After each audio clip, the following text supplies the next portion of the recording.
This is going to be a video about my experience living in Los Angeles, moving to Los Angeles, and working in Los Angeles. In 2005, after I graduated Merrimack College, I applied to the professional screenwriting program at UCLA. Before that point, before I graduated Merrimack, I had interviewed for the MFA program there in New York City, and I was one of 50 candidates interviewed. I was rejected, but I easily got into the professional program. So that late summer of 2005, on September 2nd, I packed my bags and moved west. I went to UCLA for a year, studied screenwriting, and then after that point, I got a job at CBS in Hollywood as a studio page. I worked at The Price is Right, greeting and processing audiences out in line during Bob Barker's final season. And I used to get them all pepped up at the show. I used to pep them up out in line. I used to sing with them out in line with songs and, dances and everything. And we had a lot of fun out in line. And I got to work amazing events at The Price is Right. I got to work several test shows. I got to rehearse behind the scenes with hosts who tried out to replace Bob Barker, such as Mario Lopez, George Hamilton, Todd Newton, and Mike Richards. And I got to rehearse as a practice contestant behind the scenes before they did their test shows. I worked Bob Barker's final $1 Million Spectacular, his 50 years in television celebration, and his final show. At his final show, I remember the producer at the time, Roger Dobkowitz, came out in line. He was greeting all the audience, and he came up to me and he goes, "Mark, I love your energy out there in line. You're always greeting that audience all the time and getting them to cheer for Bob." And I always did that, even when I wasn't working the show. I also got to work Bob Barker's final episode, which filmed on June 6th, 2007.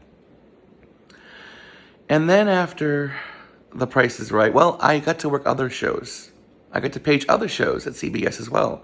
I got to page at The Late Late Show with Craig Ferguson, where I was also in a video skit with Piper Perabo one time, and Craig's writing assistant.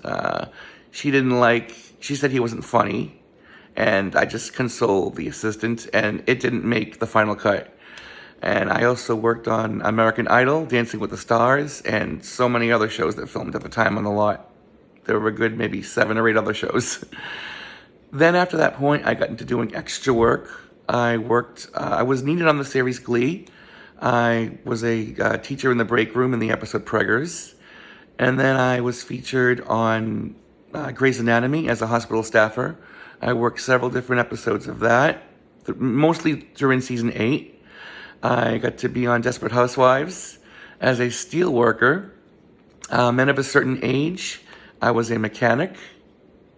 Don't Trust the Bee in Apartment 23, I got to work 2 different episodes of that. I worked on 2 different episodes of The Defenders. I was featured in all those shows. And I think Criminal Minds I got to work on as well. And maybe 20 to 30 other shows I did extra work on. But those shows I was very featured in. I had shots of my own and interacted with characters on different shows. And then after that point, I tried getting an agent.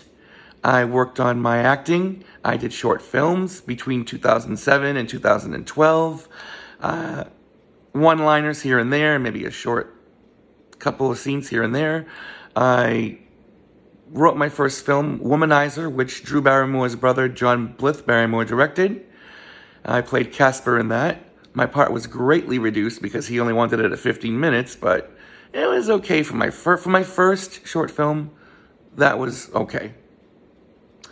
Then I got into paging again in the studios. I worked as a page at the now gone Audiences Unlimited, where I paged and greeted audiences on so many different sitcoms, such as Mike and Molly, The Big Bang Theory, Two Broke Girls, The Ranch, The Connors, Girl Meets World, Fuller House. And at Fuller House, I started doing trivia out in line with the audience. based on Full House. And then that worked well, so I did the same thing at Girl Meets World, based on Boy Meets World. I did the same thing at the Connors, based on Roseanne. And I also did trivia sometimes out in line at the Ranch and Two Broke Girls, because those were my regular shows. And the Fuller House also became my regular show during season 4. I got to also work the pilot of Fuller House too, which was amazing. And then on July 3rd, 2019, I moved home to Massachusetts. And I gave it a lot of thought. And I was like, I'm trying to make my way up. I'm trying to become a production assistant. I would love to get an agent, a line at some point in something big.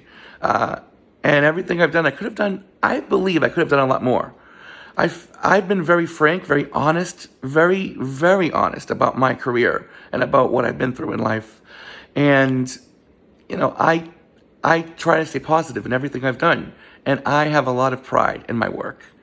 So moving home, I can do my short films here or my whatever I want to do here. I could work in Boston.